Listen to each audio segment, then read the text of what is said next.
Hi guys, welcome back. Today we are continuing our video series on wet flies and nymphs. Today we are tying a March brown Flymph. Now Flymph is a combination of a wet fly and nymph. A wet fly has the hackle fibers doing most of the action in the front, the soft hackle, where a Flymph, the body loosely dubbed, will cause a lot of action in the nymph, in the fly, and actually trap air bubbles once the Flymph starts to go underneath the water. So it'll mimic the insects that are either coming up to hatch or actually going down to lay their eggs. Today we're tying that March brown Flymph, and we're going to start with a number 8 red thread, and we'll just tie that in just around the midpoint there. Now it's a pretty simple fly to tie, but these Flymphs, wet flies, are actually deadly. So the tail, we will be using some pheasant tail. I'm going to grab some fibers.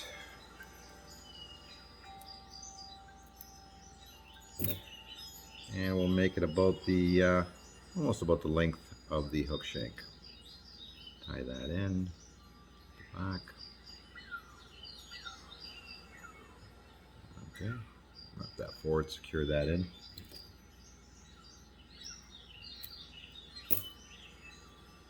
Now we will be ribbing the body with some oval gold tinsel. I'm using some French tinsel medium. I'm just gonna have some of that.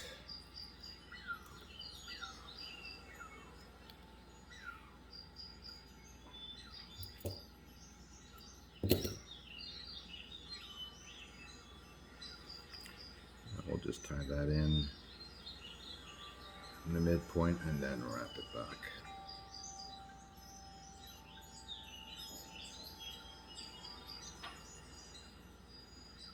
The body, we are using hare's ear dubbing. You can use either the mask or just get a package of hare's ear nymph dubbing in a grayish brown. Just make sure if you grab it from the package, there's a lot of guard hairs in there, because we'll be pulling out the guard hairs after we tie it in with a dubbing brush. So let's go ahead and start dubbing the thread. Now, of course, you can use some dubbing wax.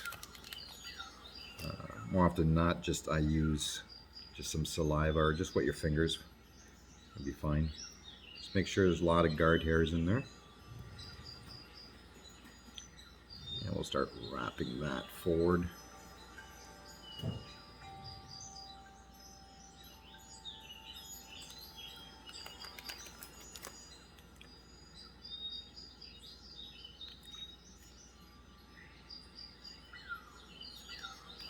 Now we will be tying in some hackle in the front. We still need that type of action. Okay, so that looks good. Now we're just going to rib the body with the French gold tinsel. Okay.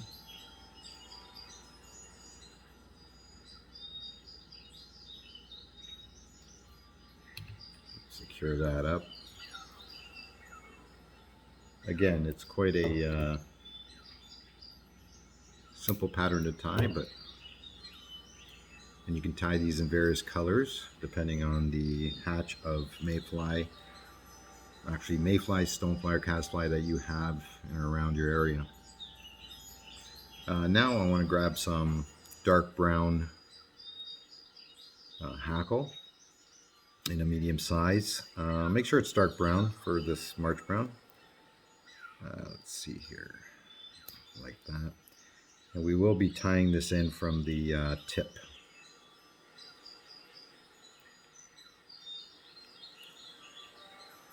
Okay, we'll just prepare that.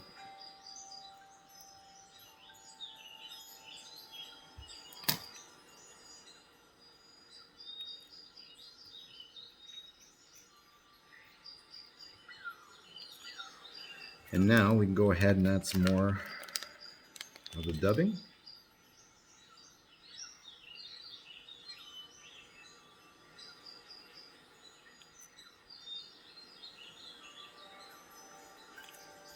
I'm just going to pull back some of that hackle so it doesn't get trapped.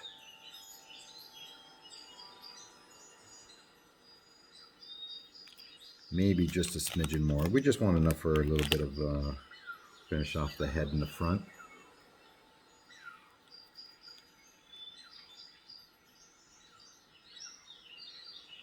There we go. Now we take your hackle pliers and we're going to start palming that hackle forward. And as you do that, you want to kind of just pull it back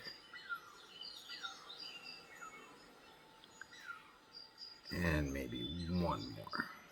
There we go. Now just wiggle your thread through and catch that hackle tip. Careful when you're trimming it off. Don't worry if you catch some fibers in the front, we'll just trim those off. There we go. And we want that hackle pulling back a bit, bringing back if you want to call it. Okay, so we want to finish off the head there.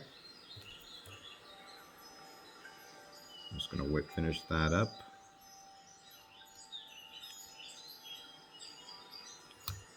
Do about 3 turns. We'll be adding a little bit of cement to it at the end. Okay.